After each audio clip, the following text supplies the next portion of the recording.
আগুনের কাজ শেষ, গান দুইটা গান বাকি আছে, খুব তাড়াতাড়ি এটা ইনশাল্লাহ শেষ হয়ে যাবে। আয়নাঘরটাকে নিয়ে আমি একটা ছবি বানিয়েছি, এইটাও কিন্তু যখনই চালান তখন লাগবে, যেই ডিরেক্টরই হোক তার চিন্তা ভাবনাটা একটু সুদূর প্রসারী হইলে সে কখনো আটবে না। আপনি শাকিব খানকে নিয়ে আগুন সিনেমা একটা তৈরি করছিলেন বা অনেকটাই আপনারা নির্মাণ করেছেন, কিছু বাকি আছে, এটা আসলে কোন পর্যায়ে আছে?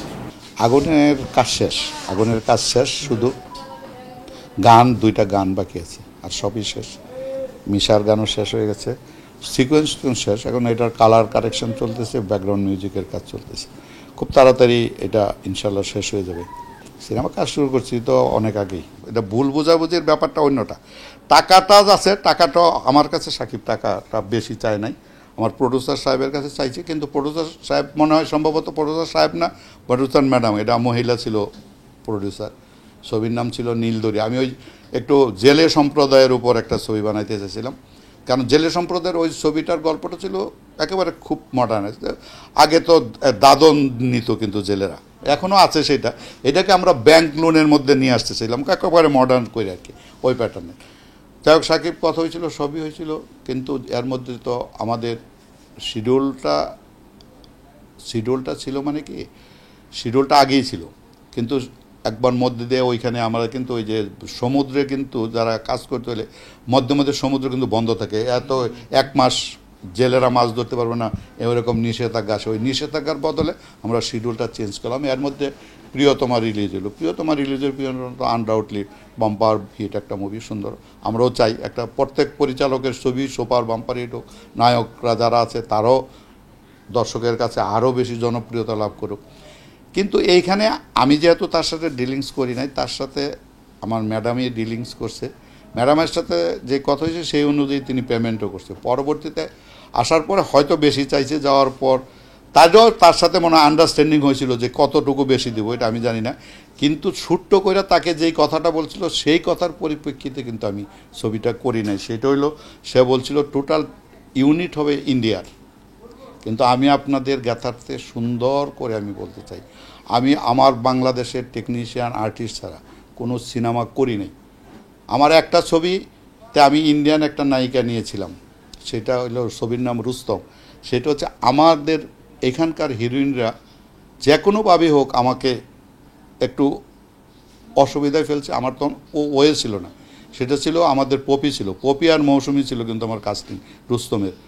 ওইটা আরেক বড় হিস্ট্রি, অত কিছু বলা যাবে না। পপি এক সময় এসে, যেমন আগামী রবিবার থেকে আমার শিডিউল, আজকে বলে দিয়েছে আমি মৌসুমি থাকলে কাজ করব না, কিন্তু মৌসুমিকে আমার লাগবে। আমি তো সবাইকে পপিকেও সাইনিং দিয়েছিলাম, কিন্তু তখন মান্না ভাইয়ের এত বেশি ক্রেজ, মান্না ভাইয়ের শিডিউল, আমি যদি তখন মান্না ভাইয়ের সাথে আলাপ করার পর মান্না ভাই বললো, কোন ভাই যদি আমার এই লটটা না করেন আপনি কিন্তু এই লট 6 মাসের পরে ছাড়া পাবেন না, কিন্তু আমার প্রডিউসার 3 মাসের মধ্যে ছবি শেষ করবে।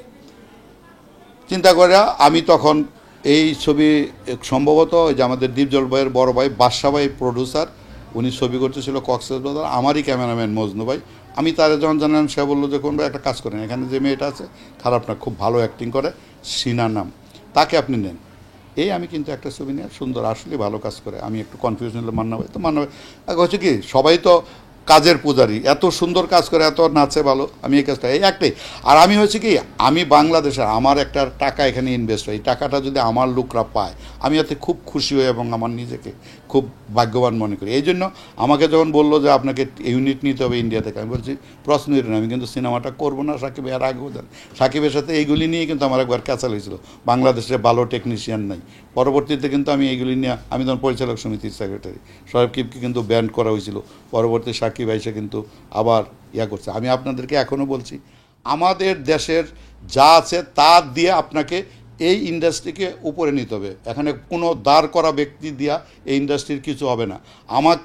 আপনাকে ভালোবাসতে হবে, আপনি আমাকে ভালোবাসতে হবে, কারণ আমরা বাংলাদেশের মানুষ, বাংলাদেশের ইন্ডাস্ট্রিকে ভালোবাসি। যেমন এখন আমি একটা ছবির ডিক্লারেশন দিছি, এইটাও কিন্তু যখনই চালান তখন লাগবে, যেমন ভয়ঙ্কর আয়নাঘরটাকে নিয়ে আমি একটা ছবি বানিয়েছি। আর ওইটা আমরা তো লাভ ফ্যামিলি ড্রামা ছবি বানিয়েছি, ফ্যামিলি ড্রামা ইন জেনারেল আপনি যখনই দিবেন, এই ফ্যামিলির মধ্যে গল্প তো সবসময়ই ঘুরপাক খায়। আমার বাবা মার মধ্যে যেই আমাদের ফ্যামিলির সাথে যে, তবে ফ্যামিলির সাথে যে গল্পটা তখন ছিল এখন আছে, এটা হয়তো কি মডিফাই হয়েছে, আমাদের মন মানসিকতা চেঞ্জ হয়েছে। আর আমি চেষ্টা করি সবসময় মডার্ন টেকনোলজি ইউজ করে একেবারে মডার্নাইজ পিকচারাইজেশন করার জন্য, যার জন্য আমার ছবি আল্লাহর রহমতে আপনাদের দোয়ায় দর্শকদের ভালোবাসায় আমি চেষ্টা করি সবসময় তাদের মন রক্ষা করার জন্য এবং তাদের এন্টারটেইন দেওয়ার জন্য। 250-টিরও বেশি ডিজাইন অপশন নিয়ে ওয়ালটন স্মার্ট ফ্রিজ, বোঝে আপনার প্রয়োজন। আমি তো নিষ্পাপ পূর্ণা বানাইলাম 2013-তে, তো 2013-তে তো ডিজিটাল মাত্র আসছে, 12-তে বানাইলো আমাদের জাজ মাল্টিমিডিয়া, 13-তে আমি বানাইলাম। আমার ওইটা নিষ্পাপ পূর্ণা কিন্তু 35-এর ছবি, আমি তারপরে ডিজিটালে কনভার্ট করছি। তাহলে আমি তো এইটাই বই, এটা তো প্রমাণই দিলাম। তা যদি আমি একটু ভবিষ্যতের চিন্তা কইরা না বানাইতাম তাহলে 83 মিলিয়ন হইল কেন? তো 83 আমি তো আর লেখা দিলেই তো হইল না, এটা তো ভিউয়ার্স দেখছে বলে এত ভিউয়ার্স হচ্ছে। সে তো আমাদের যেই ডিরেক্টরই হোক তার চিন্তা ভাবনাটা একটু সুদূর প্রসারী হইলে সে কখনো আটবে না। আমার এটা আমি তো এখন হয়ে গেছে, কিছু হইতেও পারে। এখন আমি একটা পথে যাইতেছি, পথে যাওয়ার পথে যদি বৃষ্টি হয় আমাকে কিন্তু একটু থামতে হবে, এবং বৃষ্টি যে হইব এটা কিন্তু আমি জানি না। যে কোনো প্রবলেম হয়েছে, করোনার মধ্যে পড়ছি, তারপরে আছে আমাদের যারা ফাইন্যান্সার ছিল তাদের উপর প্রবলেম ছিল, সব মিলাই হয়েছে। আমার বিশ্বাস এবং আমি যেটা বলি সেটা আপনারা যদি আল্লাহ বাঁচায় রাখে আপনারা দেখলে পারবেন।